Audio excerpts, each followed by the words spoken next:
Obwakabaka bwa Buganda bwetegekera okujaguza emyaka 28 Ssaabasajja Kabaka empologoma ya Buganda Sseggwanga Kimera Frederick Ronald Muwenda Mutebi II gy'amaze ku Namulondo ey'abajjajjaabe ng'alamula Obuganda ebyobulamu byeyongeddemu omuzinzi oluvannyuma lwa bannayuganda okujjumbira okwekebeza n'okufaayo ku bulamu nga beetangira endwadde ezisiigibwa n'ezitasiigibwa. Mu mwaka ogwa 1993 nga 31 omwezi ogw'omusanvu Ssaabataka Ronald Muwenda Mutebi II yatuuzibwa ku Namulondo ey'abajjajjaabe oluvannyuma lw'emyaka ng'obwakabaka buli mu kizikiza olw'akawenkene Apollo Milton Obore Opeto okwangangusa Ssekabaka Muteesa II mu 1966. Saabalongo Magulu Nnyondo Nantalinnya ku kateebe okuva lwe yatikkirwa azze yeenyigira mu nteekateeka ez'ebyobulamu ez'enjawulo omuli okugemesa abantu n'okukunga abalala okutwala abaana baabwe abato okugemebwa endwadde ez'enjawulo. Emyaka kaakano ng'eneegiyise Beene Ssekalibakanga akatandikibwako tabayasiima okukwata omumuli ogw'ensi yonna okulwanyisa ekirwadde ekyamukenenya wakati mu kukubiriza abavubuka abaami wamu n'abalenzi okubeera abasaale mu kulwanyisa siriimu kattira n'okuyambako abakyala okufaayo mu kutangira okusaasaanya obulwadde. Twagala okujjukiza abasajja n'abalenzi mu Buganda obukulu obw'okukuuma n'okutaasa ensi yaffe okuva mu matigga mweri olw'ensonga z'obulwadde. Tusaana okukolera awamu ffenna okulwanyisa siriimu mu Buganda ne Uganda okutwaliramu ensonga y'obulwadde bwa siriimu. Ennaku zino obulwadde buno bweyongedde okusensera abantu baffe. Tubasaba nti ffenna tukwatize wamu nga tukubiriza buli omu okwekebeza, okwekuuma ate n'okufuna obujjanjabi singa tusangibwa nga tulina akawuka.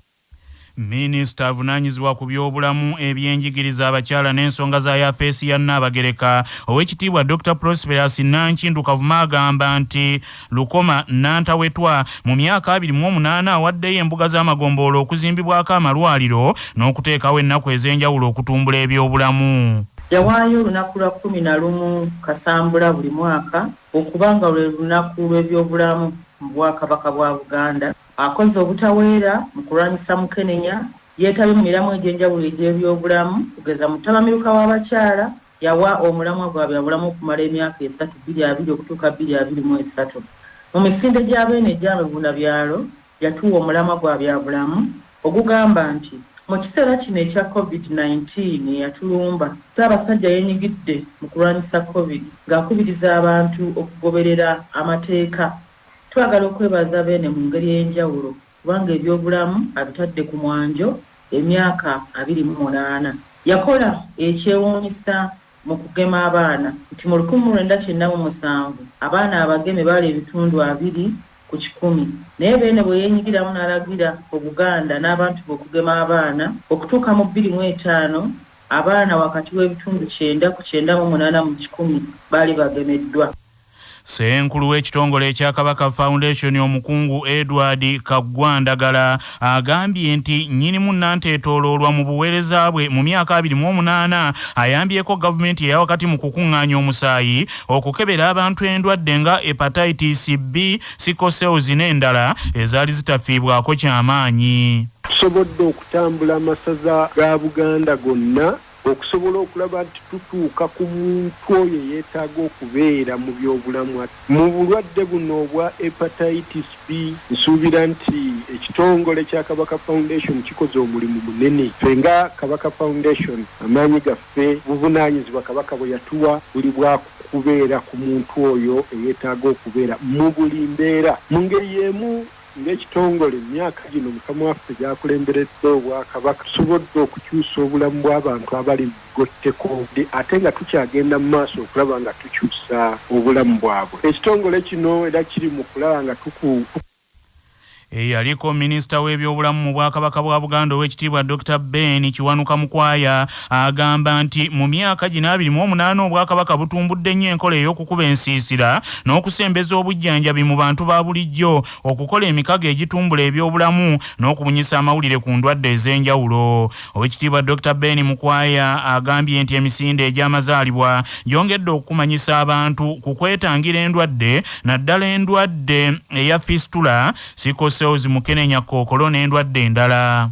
Byobulamu twenyumiriza nnyo mu kukubiriza abantu ba Buganda okugomesa abaana, okwegemesa nabo, kubanga waliwo endwadde nnyingi ezaali zisigalidde mabega, tugambe nga sikosel, obulwadde obw'ekikulukuto. Tulabye nti bwe yakola olutabaalo lw'ekikulukuto mu bakyala, abakyala kumpi buli mwaka mu Uganda 2,000 abaali bafuna obulwadde obwo okulukuta, n'ekyakendera ebitundu 6 ku 100 ng'ate ekibalo ekyo kyava mu minisitule y'ebyobulamu ya gavumenti ya wakati. Awo nno n'ekisinga obukulu wabadde okusomesa abantu ku ndwadde n'engeri abantu bafunamu obulwadde. Tulabye nti Ssaabasajja asomesa abantu okunaba mu ngalo. Ssaabasajja Kabaka awangaali.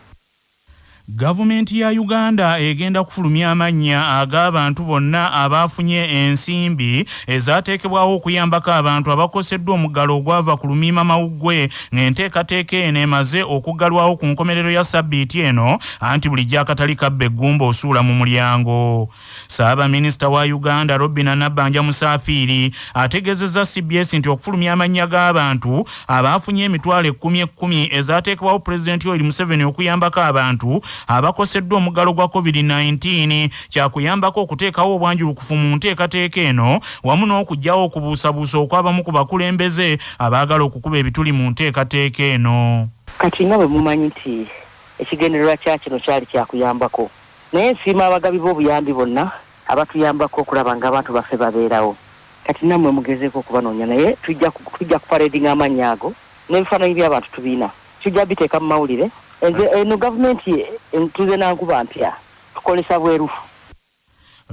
Nabanja Musafiri agambye nti abantu abasukka mu mitwalo 4,300 be bafunye ensimbi zino mu Kampala ne Wakiso, yadde nga wabadde wakyaliwo ko kuvulugu mu nkalala ezaaweerezeddwa eri minisitule y'ekikula ky'abantu, anti bulijjo gwakanga musana ka kiro tabulamu. Mu Kampala twagabyeko ebifo Nakawa, Kira, Lubaga, Nansana, Makindi, ebifo ebisinga bifunye okujja kawempe nafuna olwa irregularities ezirimu. Omanyi abaana bagendanga ne bawandiika erinnya ne bateekako nini nambayo, ate awo ne bateekako essimu y'ennamba etakwatagana. Omanyi kino eno system nagisetinga nga kizibu okuteekamu ebyokubbira. Akati erinnya lyo bwe lijja nga teririna nambayo, eri system ebisesema kati ne bibanga kyekibadde kisibye bannakampala okufuna essente zaabwe. Naye tugenda tukitereeza, kyemanyi we bunaakeera enkya Kampala yonna ejja kuba recovered. Ku Lwokusatu oba ku Lwokuna tujja kuba tuggalawo. Manya obuvuna obuddo obw'eddembe lyo, tonyigirizibwa, ddembe lyo ery'obwebange.